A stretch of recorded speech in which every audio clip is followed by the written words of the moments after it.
So I actually started this video on this morning's shoot, and when I got on location, I started recording, I started setting up, I just kind of realized, I was like, I don't want to shoot this. I want to enjoy the sunrise, I want to enjoy being here, this is too beautiful.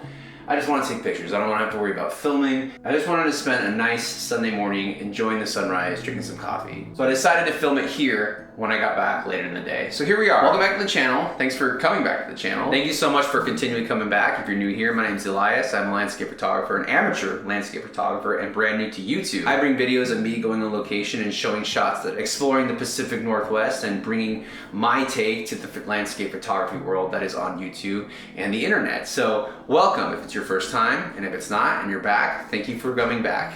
This video is going to be a little bit different for a couple reasons. One, this is actually current. This video is current as of this date, as I'm recording this. I have videos in my backlog just in case I get busy or something happens and I can't release. I really want to hit doing one video a week, so this video I actually am skipping all those backlog videos and recording 2 days prior of me posting. And I wanted to do that because something very important is coming up and I wanted to make a video about it before I head down there. I'm taking my family down to Yosemite National Park this Wednesday and we're gonna be there for a week. And I am so excited to go. Oh my God, I've been counting the days down to going. Full disclosure, I have never been to Yosemite National Park, never. I've never really explored California's landscapes before. The only time I remember in California is when I played there when I was in a band. So, and what better way to explore California's nature side than to just visit one of the most iconic national parks we have in America, which is Yosemite. In this video, I'm gonna be going over the steps that I take personally to plan my photography trips out. Not just my photography trips,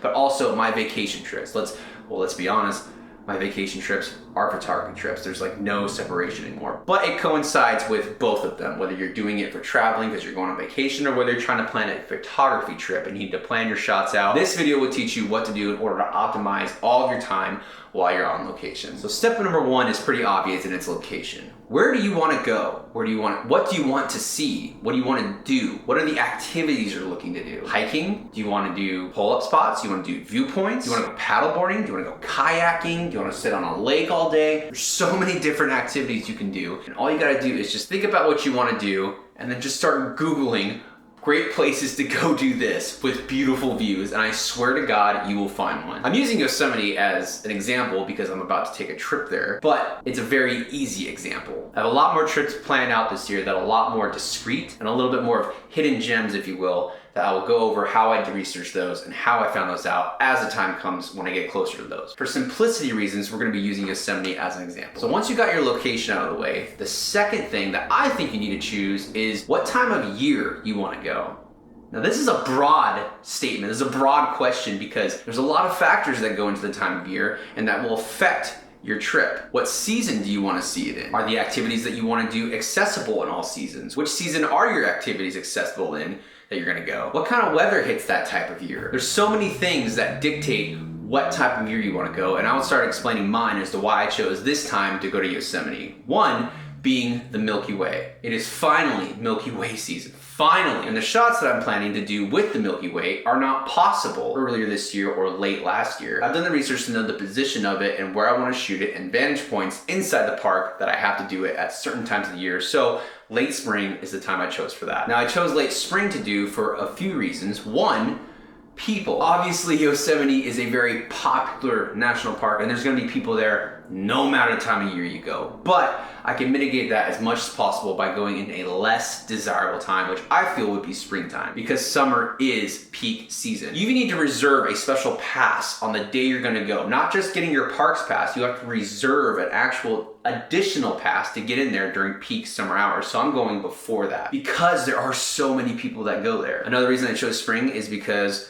we have a huge issue with wildfires, especially in California, and those seem to happen mid-late summer and past that. So statistically speaking, I shouldn't, knocking on wood, shouldn't run into any wildfires that will literally ruin the entire experience by being completely filled with smoke. It's happened to me so many times, it happened to me so many times last year. That is a big factor in going into planning your vacation or your trips you want to take. Is it wildfire season? Is the place I'm going to vulnerable to wildfires or has a bad history of wildfires happening?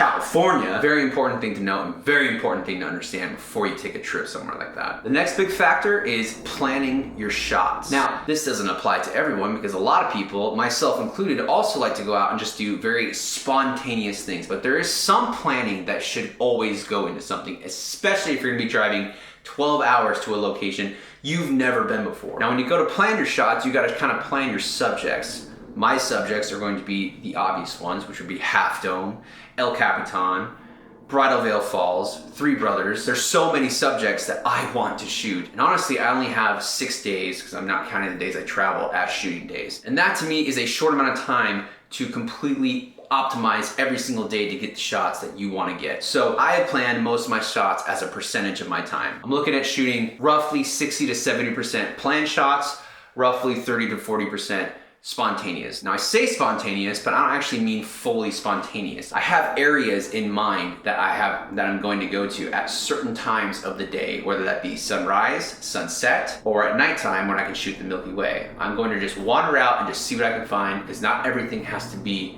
planned. I don't think everything in life has to be 100% planned. Same goes for photography. I'm just gonna go out there, do the stuff I plan, but also have relaxed shooting times. Since I've also started the YouTube channel, I have to actually plan out times I'm gonna be shooting, times I'm gonna be filming, what kind of shot I'm gonna get, times I'm going to be planning on how many batteries I need to charge and make sure everything's in order to bring this kind of gear along with me so I don't run out of batteries while I'm on my shoot. Knock on wood again, because I'm so scared that's gonna happen. I'm a big over planner. I mean, my girlfriend will be the first one to tell you that. But having more plans than not, I feel, when it comes to photography is better than not, if you're someone like me.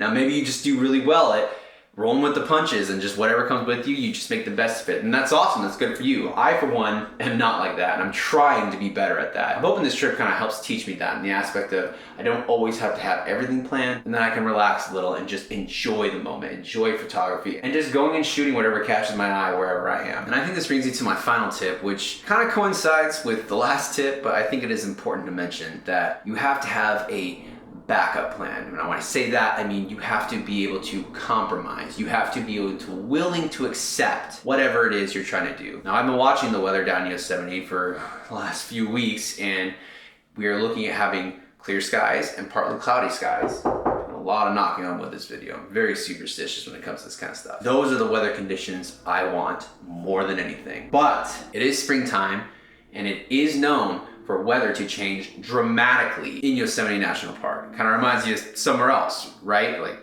right freaking here. So when it comes to planning for your shots, you have to be willing to say, okay, I'm gonna do these shots in these conditions, but I am also okay with doing them in these conditions. Maybe I go there and the weather totally changes and it gets cloudy, overcast, rainy. What kind of shots can I capture that really utilizes those weather conditions in that area? Being able to pivot in those situations and figuring out what you need to do instead of just saying, well, there goes my whole trip. I plan all these shots around these kind of weather conditions and that's not what I have. What a waste of time. Wrong. Don't do that. I used to be that guy. God, I used to be that guy. And I've gotten so much better at just saying, you know, this is what I'm given and I'm gonna make the most out of it. And I'm still striving to be like that more every single day, but that is so important when it comes to landscape photography or just doing trips in general, because you cannot control the weather. You can't, no matter how much you plan for it, you just can't. So being able to roll in the punches and being able to compromise and accept whatever it is you're going to do, having a backup plan just in case something else goes awry. That is my final tip. Now, I personally utilize every single one of those in every trip I plan and every trip I take, which I've done for this trip. And as of right now, things look to be going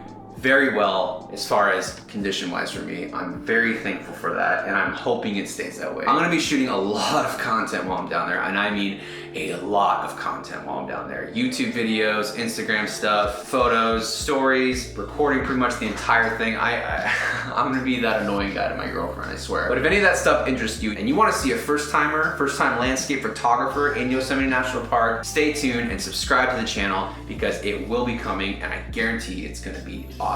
You cannot go wrong in a place this beautiful. It is gonna be it's gonna be amazing. I am so stoked. Thank you so much for watching the video. Thank you so much for staying to the end. Seriously, thank you.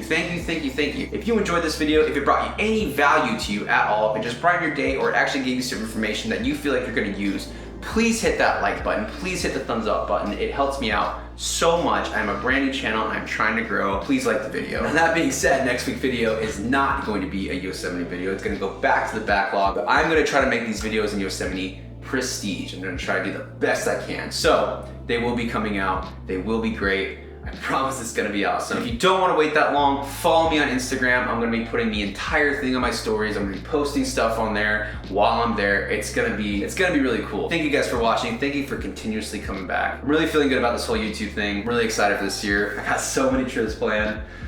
It's gonna be awesome. I can't wait to share with you. All right, see you guys.